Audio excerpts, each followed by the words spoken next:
listening to the Retail Razor Show, where your expert hosts and their guests cut through the clutter in retail and retail tech to shape the future of retail. Hello, and welcome to Season 3, Episode 7 of the Retail Razor Show. I'm your host, Ricardo Belmar. And I'm your co-host, Casey Golden. Welcome to Retail's favorite podcast for product junkies, commerce technologists, and everyone else in retail and retail tech alike. Today, we continue our illustrious journey on the road to immersive commerce by answering a very important question. What is the future of video commerce? And yes, we do mean more than live streaming and shoppable video. One of my favorite topics, but I also have found that everyone seems to have their own idea of what video commerce is.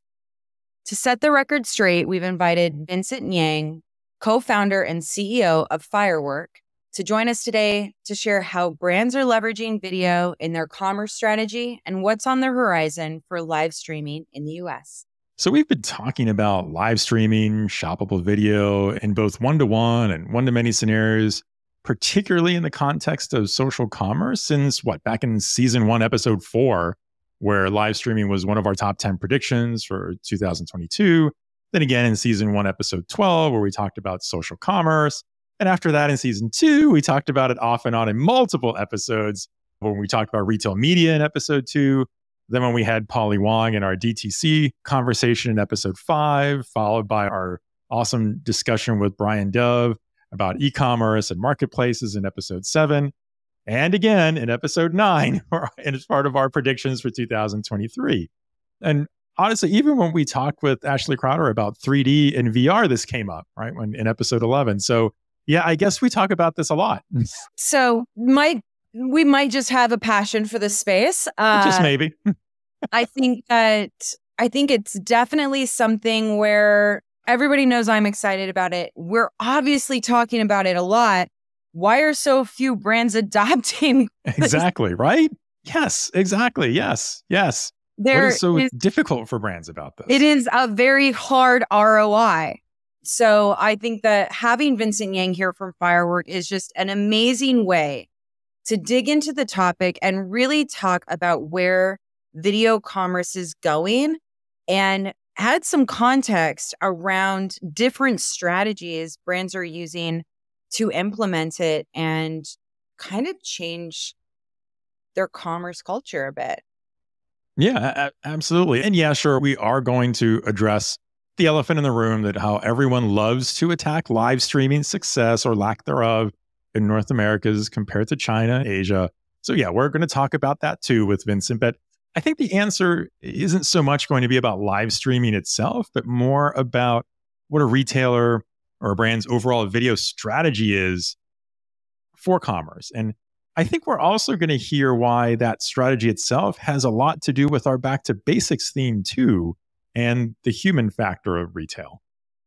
Exactly. I mean, everyone loves video, but the one thing most people don't realize is how video can instantly change a relationship because it is a human connection. Like we all do when we're shopping in a store. Something different happens. Fact is, we all consume more and more video content every day, thanks to the Instagram and TikToks of the world, I suppose.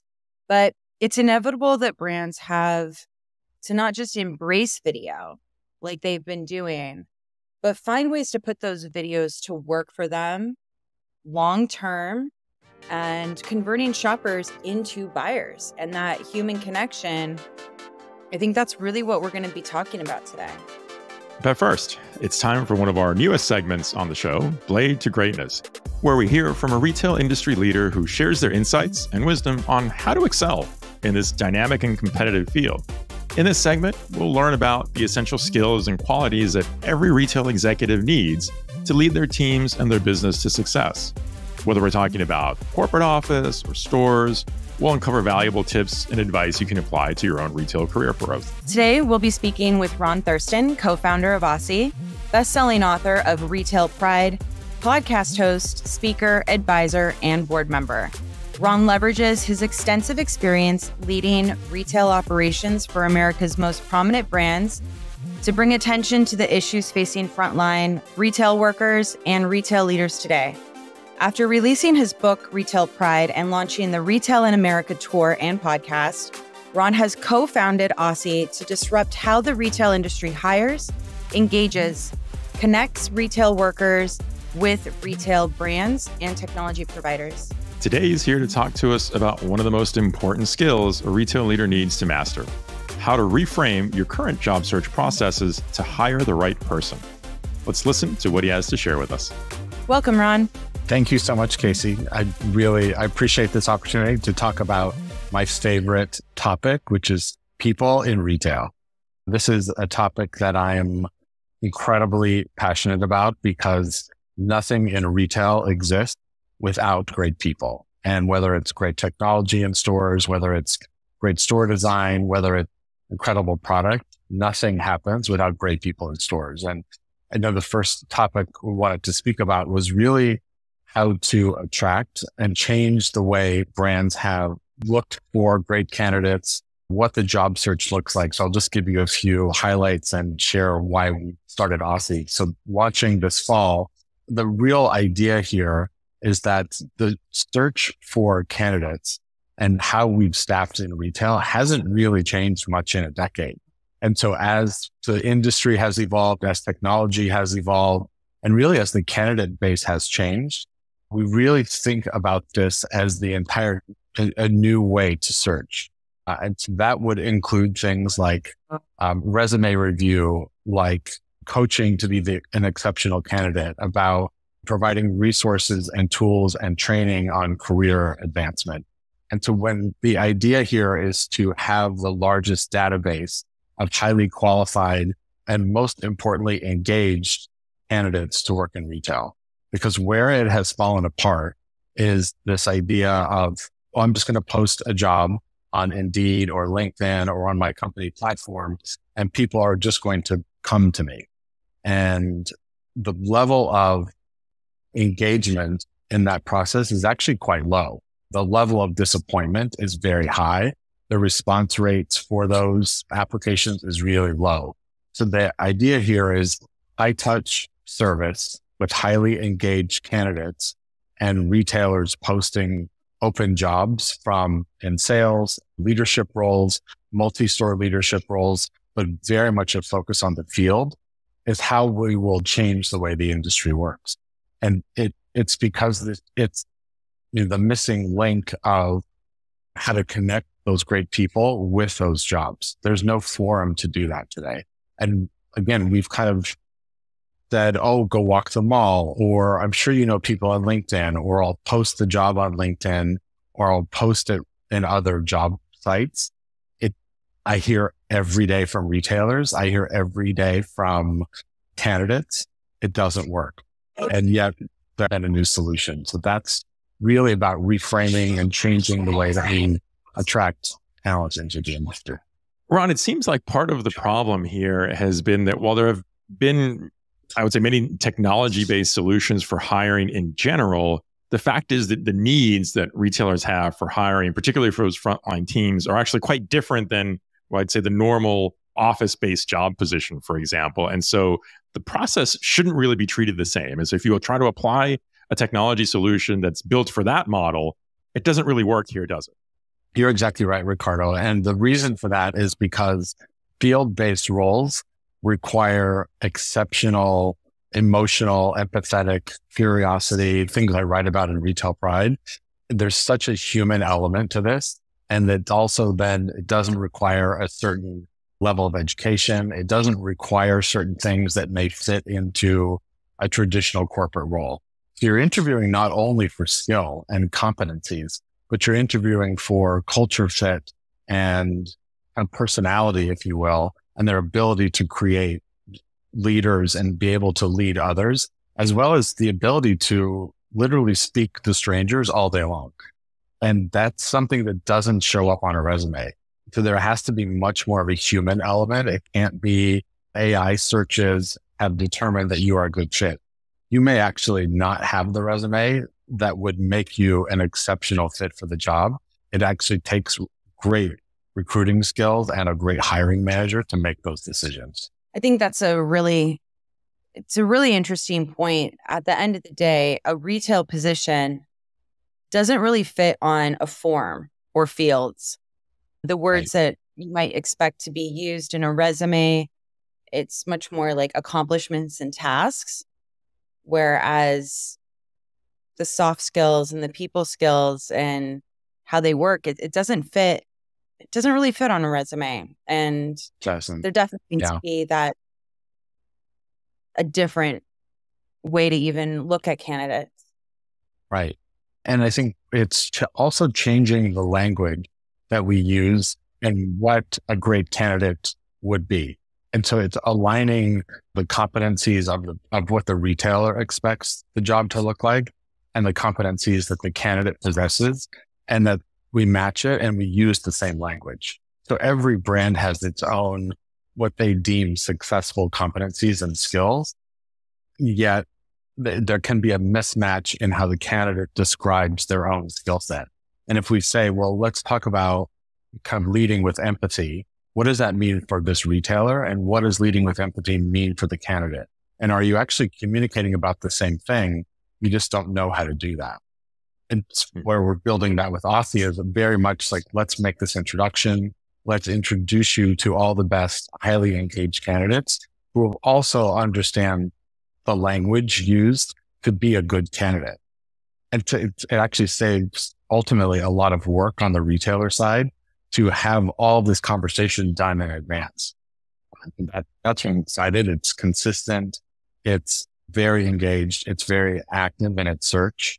And kind of your point earlier, Ricardo, the way that the industry has also changed is that headcount in stores is lower.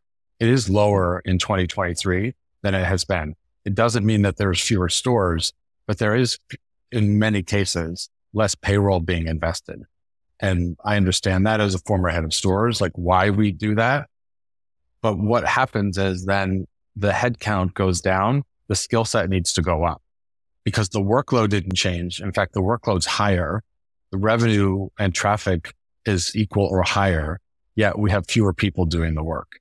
And so for me, that it looks like an opportunity to then really have the best people I can possibly have, even though there are fewer of them than I did before. So there's a balance of headcount versus average hourly rates and cost that I think that's an important future thought for the industry. Yeah, absolutely. That's an excellent point. All excellent points about how things need to change. Well, Ron, thank you so much for sharing your thoughts with us on this point today. I think this is a lot of great information that every retail leader and hiring manager of store teams needs to consider. Great. Thank you so much, Ricardo and Casey. Thanks, Ron. Well, Casey, after those words of wisdom, now I am totally ready to dive into video commerce. All right, so am I. I've been really looking forward to this in-depth discussion with Vincent Yang, co-founder and CEO of Firework.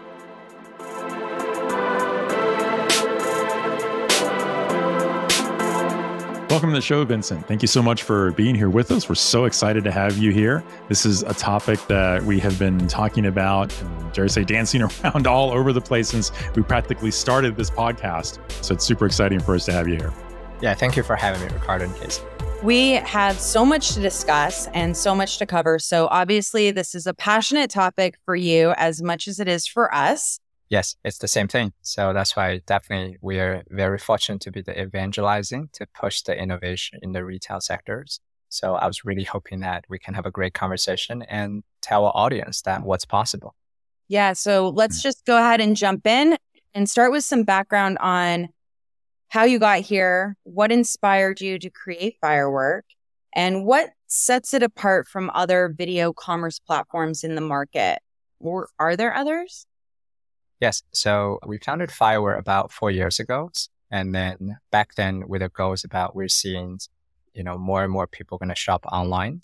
Online is very important for them.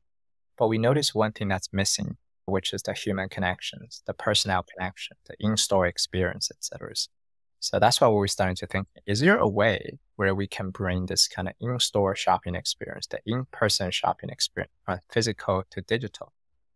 And then we're starting to move on to video, because video is not just a player. Video is the only container that can carry the human connection.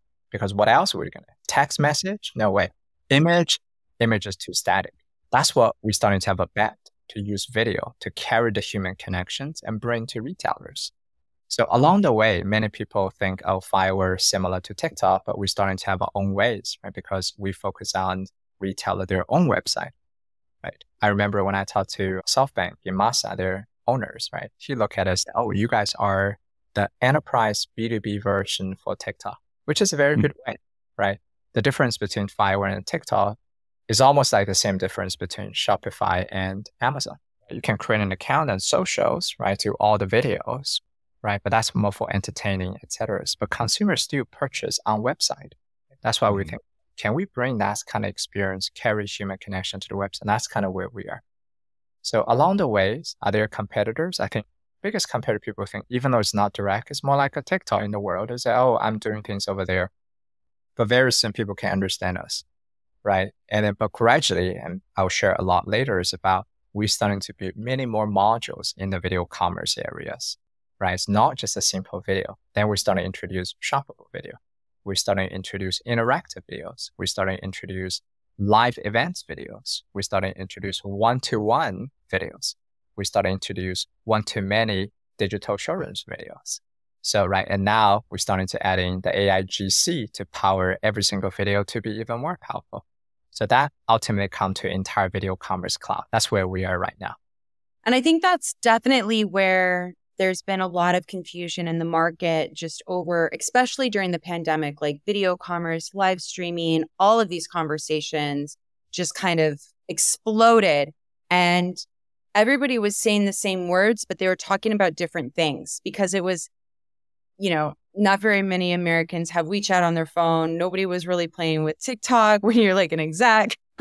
They didn't really have a lot of experience day to day with what's happening outside of the US. To really have context of when you say video commerce and when you say live streaming and when you say broadcasting, they didn't really have that strong point of reference that this is this. Not, it can be a lot of things. There's a lot of different applications just with video. Live streaming doesn't necessarily have to be the same as broadcasting, and it doesn't have to be the same as something else. And I think the way that you guys have gone about it is the way that you productize it is very interesting. And I think more brands will start understanding that video commerce isn't just a one point type of solution. Right. And there's not one definition necessarily. Yes. Yes. And also people starting to, I see the perception change, right? Early on, because, you know, more and more people heard about China, how they're using live stream, did hundreds of billion-dollar GMV. So that's why people's first perception of live stream is doing things on social. Yeah. They're like, oh yeah, got it. I'm doing live stream on Facebook. I'm doing live stream on Instagram. And then they don't see the result. And then they come to a wrong conclusion to say, you know what? Live stream is not the right format to drive commerce. But this is something what I call is it is actually the right format, but you're just doing it in the wrong place.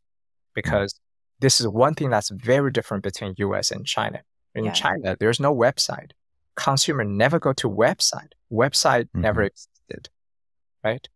In China, funnel's very different and the tech stack's different. Yeah. It's different. Yeah. And also 3 app, social app, you know, WeChat dominates everything. You read news, you watch video, you do online dating, you buy product, everything in WeChat.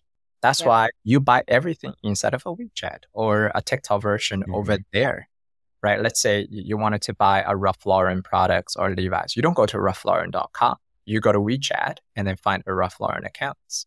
Whereas in the US, 99.99% when you want to buy Ralph Lauren, when you want to buy Lululemon, where do you go? You first go. Right? But yeah, Ralph Lauren. You go to the website. You go to Lululemon. Yeah, exactly. Buy Lululemon.com. Right. Generates $3 billion sales. It's actually very different. So that's why, and Casey, as you said, in the early on, there's a lot of chaotic views, a lot of wrong perception. But now I think it has been cleared out a lot better now. Yeah, I agree. Yeah. And you know, this has always been the most fascinating thing to me as well, because there was this assumption that it had to be that singular format, the way consumers adopted this in China, versus thinking about, well, how can I take this from just a technology point of view, but use it to go back to the original problem, right? Which I think you stated so well, which is how do I bring that human connection back into the experience through video? Yeah. And if I look at it from that point of view, the answer doesn't have to be live streaming on a social platform, right? It can be, if I already know I'm attracting customers to my website, now you can say, well, how do I make that experience more human through video? And I think that's where we really start to see a difference and all the format types that you just listed. Totally. Yeah. And could you give us like some examples? I know you have some great customer examples. I would love to hear a few examples on each of these different format types of how people are accomplishing that. Absolutely. I think format is one, between short, live, long. Another one I would just first throw it out as another dimension people should think about is creators. Who are the creators, right? Because in China, the only creator that do live stream are influencers, right? They're KOL. People are buying the product not because of Nike, they're because the specific influence. I love this influencer. And also in China, the format is a brand pays lots of money to a huge influencer, leveraging the influencer's traffic. And then the biggest reason why consumer buy is discount. Most of the time you see in the big live stream say, oh, I'm selling Nike shoe for 50% off. That's the reason. But it's not about brands building a relationship with the visitors, not at all. But in the US, it's very different because the website does matter, right? People wanted to attract it. And also what we find, right, many times in the US is not about influencer. Influencer doing brand awareness campaign, fantastic. Influencer driving sales, not the best way. Not the best way at all. But you know what's the real way in the US that work that in China you don't see that is sales associate. Exactly. Right? In the US, it's actually having your own staff, your sales associate, right? Your in-house, your beauty advisors, your fashion stylists, right? If you think about Neiman Marcus in Australia, using your own fashions, right? Because I'm already on your website. Because in the US, consumer buy on your website. I already have the brand awareness. That's why I'm coming to Lululemon. But right now, you show me a bunch of images. I want to see how those clothes and the leggings really look like in a real person's, right? And that's the time you can use video to show, right? We have many, many customers like that. For example, one of our customers called Fresh Market in grocery sector. People might think, well, why would people watch video for grocery, right? So one of the key things for grocery is inspiration. So what they did is use chefs, not celebrities. They have in-house chef, they have in-house kitchens, right? So they have the chef spending 20 minutes showcasing how you can make a fantastic cuisine using all of those, right? The engagement rate is very high and they drive a lot of sales. That's kind of how they're using this. Then meanwhile, if you look at some of the beauty and hair care brand like Olaplex, right? This is also another Firework customer. If you go to their website, they're doing something very different. Olaplex. Right? Yeah. Olaplex is fantastic. And right. And it's a very small team, over 100 people, but hugely successful companies, right? You know what? It's their founders herself creating authentic conversation. Yeah. So the very different thing is they're not creating a video content like a PGC content. What they're doing is I'm just creating a conversation. That's kind of what they're doing. Now, if you think about the same thing for Gap, which also uses Firework, you can see kind of how they're using it. It's the same thing. Instead of their showrooms, what they did is about using the 30 minutes time to change clothing to show you almost like a runway show, right? They've been hiring to show you how they have been doing it. Another very interesting case I want to talk about is a brand under Unilever called Liquid IV. I'm sure everybody heard about Liquid IV. They're very popular, right? You can buy it in the physical retail stores. But they also are pushing big on the digital, right? But for people go to digital, it's not about buying Liquid IV. There are so many places to buy. It's more about learning. So that, what they did, they actually have their in-house data scientist and in-house nutritionist to actually talk about the nutrition ingredients of the Liquid IV and how is that different. It's a 15 minutes long interactive live stream. They're not selling anything. They're not giving any discount per se. The format they're doing using a long form interactive video is through education. And that works very well. People are tuning a lot longer than people watch like a funny influencer doing social pranks. So Mostly those are examples what we find helpful. Right. So let me ask you about another interesting format that I know I've seen you reference before as well. And that's this idea, because those are great one-to-many examples, but I think you could also see great applications for this in a one-to-one clienteling kind of approach. Yeah, one-to-one clienteling is what I would say a new frontier of videos. Because in the past, if you think about one-to-one clienteling, it's mostly text chat. It's mostly chatbot, right? First, it started with whether it's Zendesk, whenever one intercom, doing it more for customer support, right? In those cases, I don't need to interact with a human. I just need, hey, where'd the order come? Can I return it? What's the return policy, et cetera?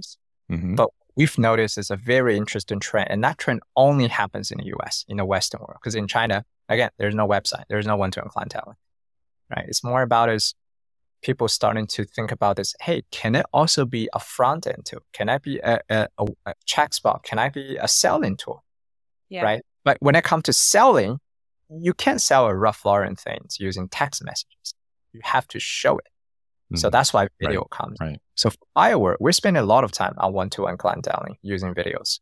So this is something that, you will see, I think will be 90% of the use case where the live stream ultimately lands, right? The Chinese way of live stream, technically everything is a live stream, right? Zoom is a live stream. Everything is live stream, right? It's just more about different way of use case. I think the US will ended up more into this kind of one-to-one style of live stream.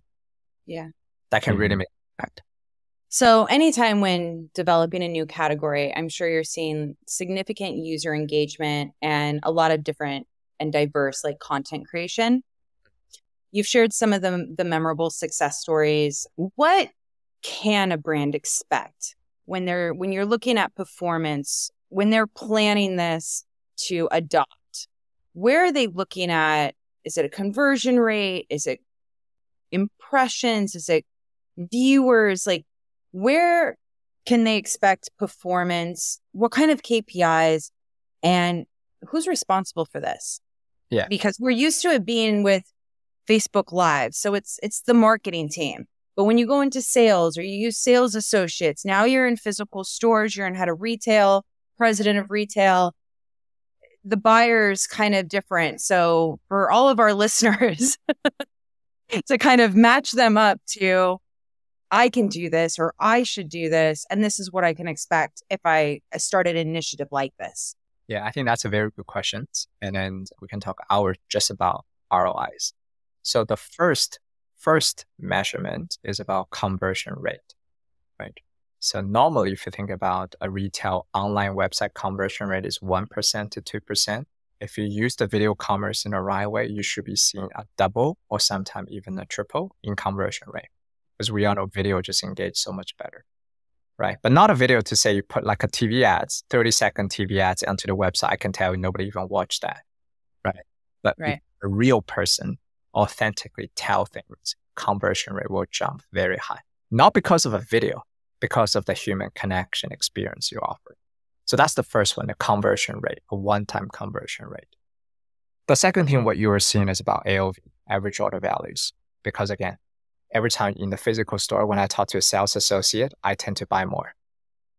Right? Don't we all? We are time. As soon as it's what I call sales assisted, right? Every time when there's a sales rep coming in, I buy more, right? You buy the shoes or you think about the pants or there's a much better hat you should do. So AOV also increased by the range of 30% to 100%.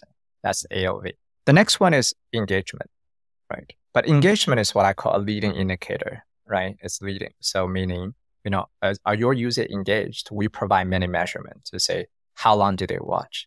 Previously, for example, the average session length for people stay on your website is 1 minute for your desktop, 30 seconds for mobile. What I've seen is if you do the right things, a live stream, people can watch it for 15 minutes in average, 15 minutes. That means people will stay on your website for way longer. But what does it mean if I stay on your website way longer? Of course, people are going to buy more. They're going to come back more, right? So a lot of those. So engagement is also another very interesting thing. Right. And also another thing what you see in particular for fashion apparel is return rate. Return rate has been a big complaint in particular for digital. In average, we're seeing digital are seeing about 2 times to 3 times higher return rate than physical, right? Because I couldn't touch it. Image is many times wrong, right? It looks, everything looks. So also very so true. Yeah. And everything looked fantastic in the models. But I'm a normal person. Does it look nice for me? I don't know, right? But again, when you have your normal sales associate in a fitting room showcase all the dresses, people say, well, that's my size. Then return less because they are much more informed. That's for sure. Overall, what I'm thinking is the whole point of e-commerce is LTV to CAC, lifetime values. Mm-hmm. This is in that the other metrics I talk about is short term. It's a one-off, right? You do a live event, you see, what's the conversion. But people tend to make a mistake of not measuring long term. Because if you're offering a much better personalized, immersive customer experience, ultimately, your CLV, customer lifetime value, will increase. Lifetime value is composed of AOV multiplied by repeat purchases, right? Because again, I feel way more connected. If you're Levi's, I feel way more connected. Next time, even when I go to the shopping mall, you know where I go to? I go to Levi's because I have a fantastic experience with you online. And that will trickle down to offline. If you can get people to come back to your website, even just 20% more. I used to buy 5 jeans. Now I can buy 6 jeans. And the user acquisition cost for a repeat customer is 0. You don't need to pay ads for it. Because right now, I don't know about you, what I've seen the big trend is retailers, because everybody is having a hard time, right? They're not doubling or tripling your ad budget. But if you're not doubling or tripling the top of funnel, you're not buying doubled ads. How do I double my revenue? Right? Mm-hmm. You can, which is double either your conversion rate from 1% to 2%, double, or you double the repeat purchases. People come back one more time, you double the revenue, or you double the AOV. And all of those are the returns. Yeah. Or you cut your return by half. There are 4 or 5 ways. That's why there are so many marketers. I call them irresponsible marketers. Say, well, boss, you want me to double the revenue? Give me double the budget. I'm like, no. Exactly. There are better ways. But nope. You either give me double the budget or I can't do the job. Right. But there are so many ways in the mid funnel or the bottom funnel, people can start working. So it really does come to that bottom funnel. I feel it's very hard for smaller unknown brands to compete in the world of ROAS because they can't afford to repeat. And so I feel a lot of the companies that are really trying to grow their business, everybody is already aware of the brand. There's not a lot of new brand discovery that's competing at this level. And so it's more or less, you're fighting over the eyeballs more so than brand awareness. Totally agree. Totally. Yeah. There's not very many people that don't know Ralph Lauren or haven't heard of Gap or you're aware. We're very aware. The ads have been right. Not everybody has. Yeah. You're just really fighting for that attention. And that's, I feel, where that experience and the human connection really plays piece on preference, top of mind. Yeah. Not top of funnel. Right. And I think you're absolutely right. I mean, you can get attention at that top of the funnel, but all you've done is get attention. If you really need to get that conversion, you have to move them into something down funnel to keep that interest. And to your, like you say, Casey, you've got to create a preference, right? So that there's a go-to brand for that consumer versus just, oh, that's the latest ad I saw. Ricardo, I totally agree. One of the biggest misconceptions, in particular from marketers, every time when we talk about video, they immediately associate with TikTok. They're like, I'm focusing all on TikTok, right? Because I'm doing the top of funnel and et cetera. And then we're like, but what about your website? I'm like, your website, I don't need help. All what I need is doing things on another channel. But what about your own channel? Oh, you know what? I don't need it because every people visit our website, they're going to convert anyway. And that's so wrong because 99% of people visiting your website doesn't even go in there. Yeah. They don't even convert. I always say, if 2% of your in-store traffic bought something, you would shut the store down. You're right. Right. So what makes you think that your e-commerce store is successful at 2% conversion rate? You've got 98% opportunity here. Exactly. Yeah. Well, and to me, this is a little bit like saying if I were measuring my store by saying, well, I don't need to worry about what happens once the customer comes in, they are always going to buy something. And we all know that's not true either. So Everyone often walks into a store, looks at something, maybe has an intent, but doesn't make a purchase. And I think to something you said earlier, Vincent, if there were a store associate involved at that point, then the conversion rate changes, right? If that's just a customer that's left to themselves to wander around the store, never engaged, versus a customer that comes into the store and is engaged by a store associate, helps them find what they're looking for in some way, that has a much higher probability to convert. Totally agree. That's why we see the evolvement of the retailer, because the old school retailer, what you find, because there's not the marketing role is really about branding, particularly before e-commerce is a thing. So they focus on branding. They focus more on social. But what I notice right now, there are more and more retailer. You have the role called CDO, Chief Digital Officer. And these people starting to have a stronger say. And you know what? Their KPI is all about conversion rate. So that's at least a good sign about brands are starting to look at this right now. The right people with the right mindset, data-driven, really measurement, really mid-funnel to bottom funnel view, and also really a holistic view, meaning a whole omnichannel view. Consumer right now are doing research online, go to offline to try, go back to online to purchase. The user journey is happening in multiple places. And can we evaluate them as a whole instead of just say, I'm doing ads on TikTok, not converting, that sucks. No, it's just one part of the funnel. So those things are happening right now. Yeah, absolutely. So, I mean, these are all great points. Let me ask you one other potential area of advice. So if you're talking with a retailer who's looking to start to develop that video commerce strategy, what are the things that you say to them is the place they need to start thinking about first? Is it budget? Is it dedicated resources? Is it more about what their overall content strategy is? Where do you advise them to start? Yeah, that's a very good question. That's a question I thought all the time. So it depends. So I break down retailer into two parts. One is a retail that's selling to the mass market with a relatively lower AOV, like Old Navy, right? So that's one step. Another type of retailer is higher AOV, luxury, right? Or furniture. Think about CB2, West Elms, right? So the main reason is because then you have different entry point in how you adopt video commerce. So for low AOV mass, you cannot do one-to-one, right? So then what you do is normally what I recommend start is creating short shoppable videos. That's the simple way to do. Create short shoppable video. That's normally what I call the crawl, walk, run, the step one.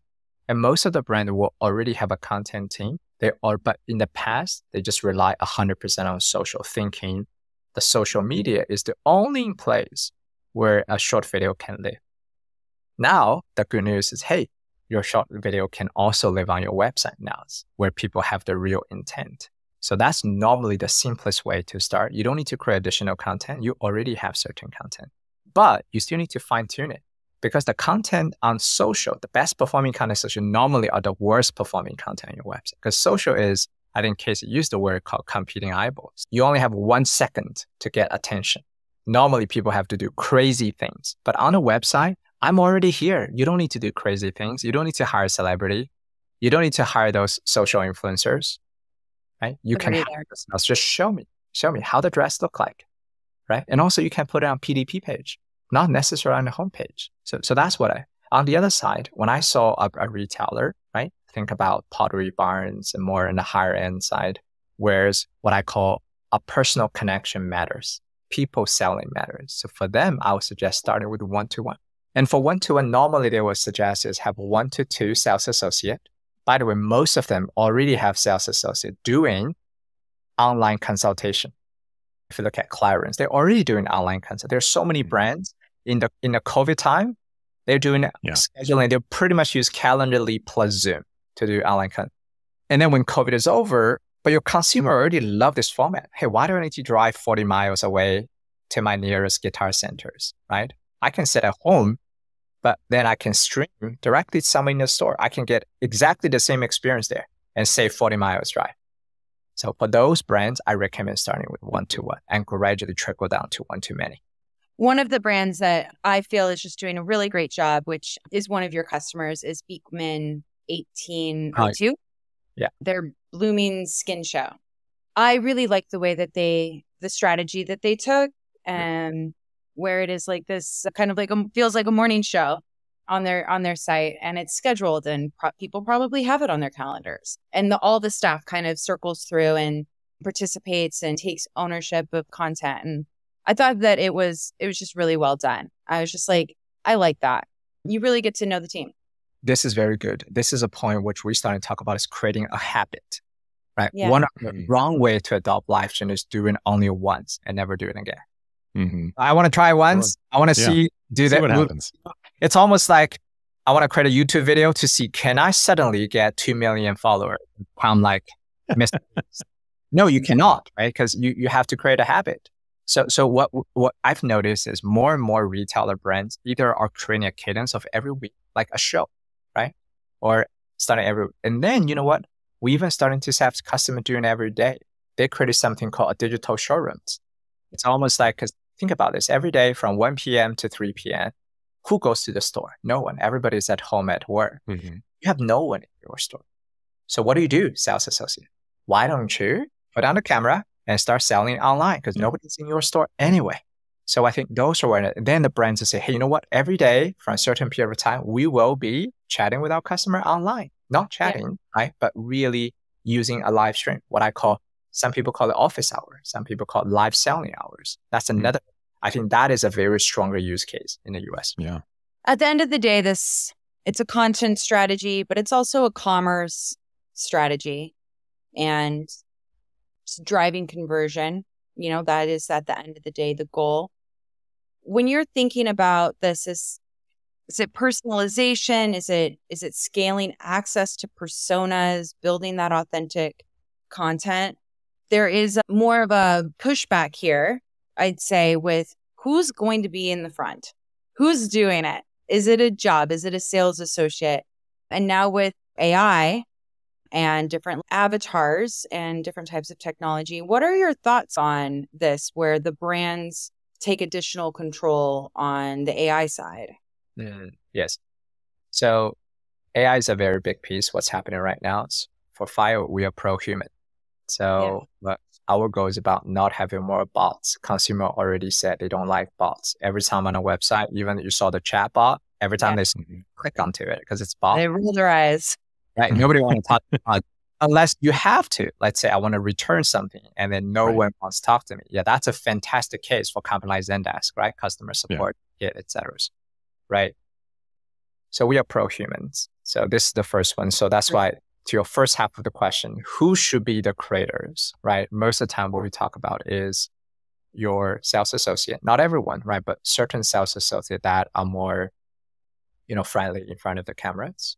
Sometimes can be the founder for smaller business, right? Because again, founder just carry the face of the business. Think about Olaplex. Think about, right, the relatively smaller brands. It can be the marketing director. Essentially, it's leverage as much in-house stuff. And then the second tier is brand ambassador.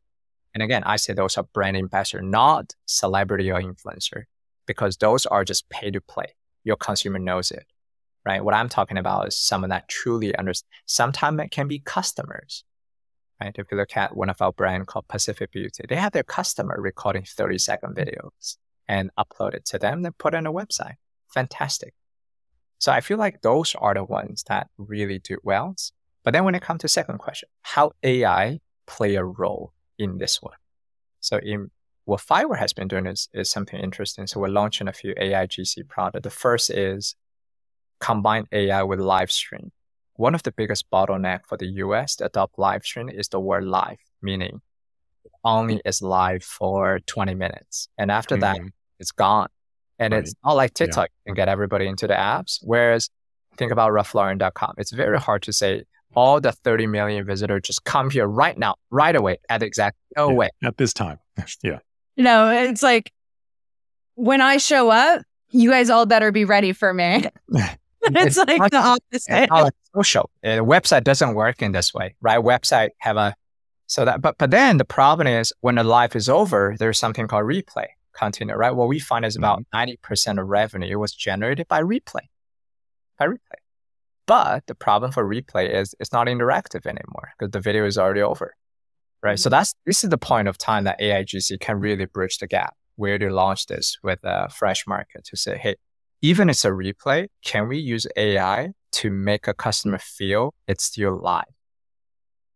Right? I can ask questions. All the answer to me, right, is really relevant to me. Even at 2 a.m. in the morning, I feel like I'm in a live stream. This is something what I call always on live stream with the power of AI. Right? And this is the first, I think, the true commercialized, because there's too many people talking about AIGC or right become a gimmick project about AIGC. Yeah. But to truly commercializing, I think this is the first one. We're also working on using synthetic media, the avatar style, but we are not really a big fan of traditional avatar like the metaverse world because it's too childish. It's not really right. It's just very impossible. People are more doing this for check the box, right? So what we are investing a lot on is how do I create a digital human that is almost like a copycat of a real person, whereas consumer couldn't feel any difference, right? This is the kind of roadmap of tech we're working on. So Very cool. So that makes me think of another point as we think of how consumers are consuming all of this video content. And you sort of touched on it before, but if I think about, even Google search now, right, is referencing TikTok videos, right? They're just everywhere. It kind of takes over everyone's feed.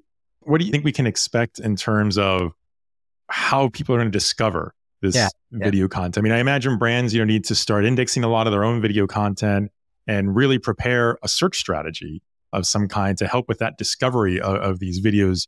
And kind of to your point, now that it was live, now it's on demand, but I still am going to want to capture benefit from that and generate commerce from it.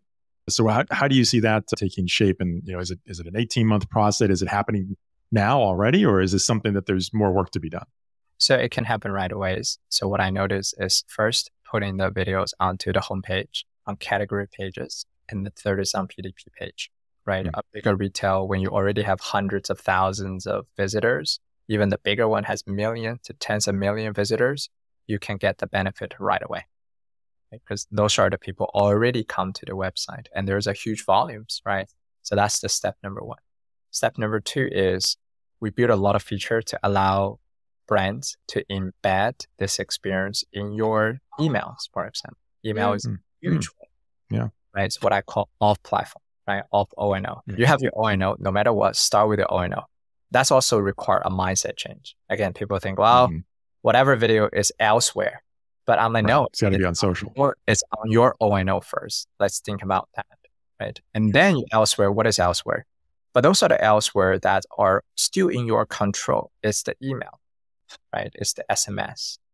It's your mobile app. Some of the bigger one has your own mobile apps. Let's bring the same experience over there. It can be in store. Let's say, hey, now due to the COVID, everybody knows how to scan a QR code, isn't it? Right? Inside of a store, when I want to see how people dress up a clothing, right? I can scan the QR code and immediately see how videos are doing that inside of the store. Or even bigger brands can use Firework to put it on their preferred publishers. So let's say, for example, Condé Nast or Who What Wear are those fantastic. They have deals with those brands. But before that, the brands are doing banner ads. Now the brands can go to their preferred publishers, has 100 times more traffic to say, look, I'm still committing the money, but I don't want to buy banner ads anymore. Could you put this Firework thing out, right? I want them to engage with my brand in this way. So essentially is you can create your own, what I call a decentralized TikTok. Your website is the core, where now you can put the same experience onto everywhere, into emails and SMS and in store, in your publisher. If you're a CPG brand, you can put on your retailer as well and to build your own network. So that's the beautiful. Well, that's obviously a pretty interesting evolution and way for, as you said, as everyone to change their mindset and frame of reference for how to approach video commerce this way. And as you look further out, so if that's what we can do today, what are you seeing as far as this future of personalizing this human connection through shoppable video, through video commerce, and all the forms that we've talked about so far? If you're looking out a year from now, 2 years from now, and so what do you see as that evolution? Yeah, what I see a little bit future, let's say 2 years from now, let's visualize an examples. I go to a website called Ralph Lauren. On the bottom right, there is a sales associate greets me in videos. And when I click the videos, when that sales associate is live, meaning it's the office hour, I can directly have a conversation. But when a sales associate is no longer there, right? Let's say it's midnight or the office has closed. You know what? I will still have the pretty much similar experience. I can ask questions, and then the sales associate will be answering the questions using AIs, right? We can recreate the videos using the new technologies and also the answers they do, right? And can be pretty much 99% like this real person. It's not an avatar, it's still that person, right? But that person becomes digital. And that also person guides me throughout my whole journeys, right? Firework can also integrate with your first-party data. As soon as integrate your first-party data, it suddenly unleashes way more power because we see what other product you've already purchased. So let's say when you come back, you're already a loyal customer for Ralph Lauren. As soon as you visit Ralph Lauren, somebody say, "Hey, Vincent, welcome back. What brings you here today? And then can I show you some of the latest collection of this section I know you'll be interested in?" You see?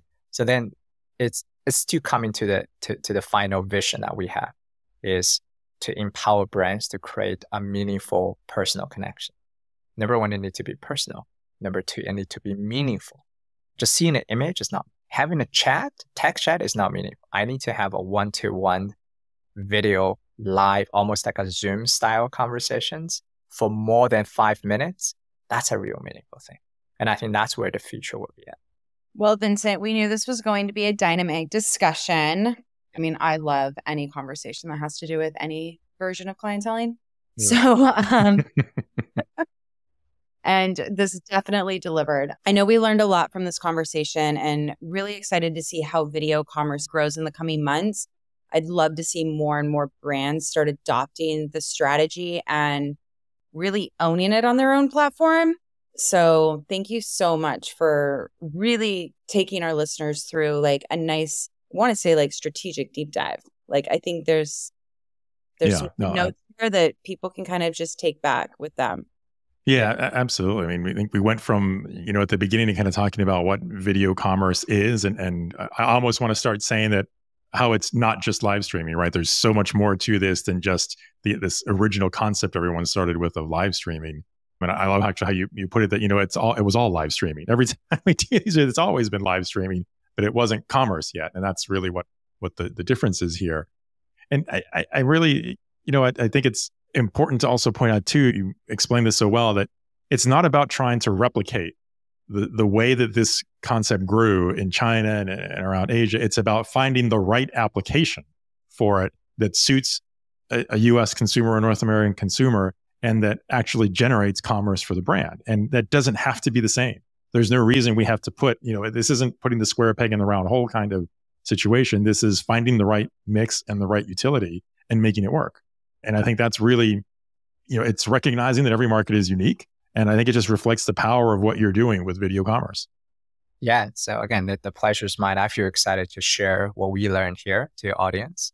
The only thing what I sometimes feel inspired to be an entrepreneur is letting people to imagine the unimagined. There's so many times when I talk to a retailer, say, what is the challenge you're facing?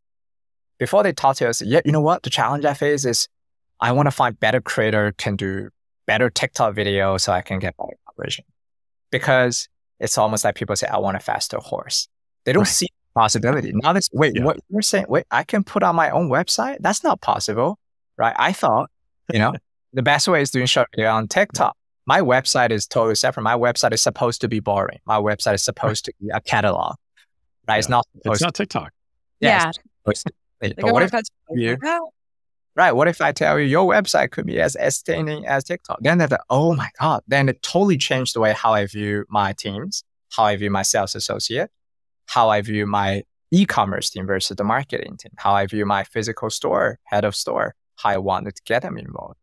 So I think ultimately it's not about technology. It's about a mindset change. Can we be open-minded to imagine this impossible? Now it's possible now.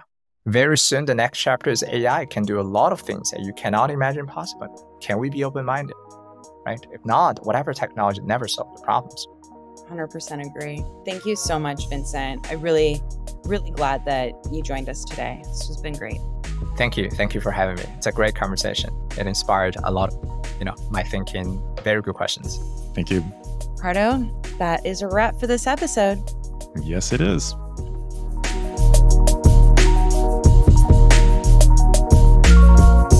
If you enjoyed our show, please consider giving us a 5-star rating and review on Apple Podcasts. Remember to smash that subscribe button in your favorite podcast player or watch us on YouTube so you don't miss a minute.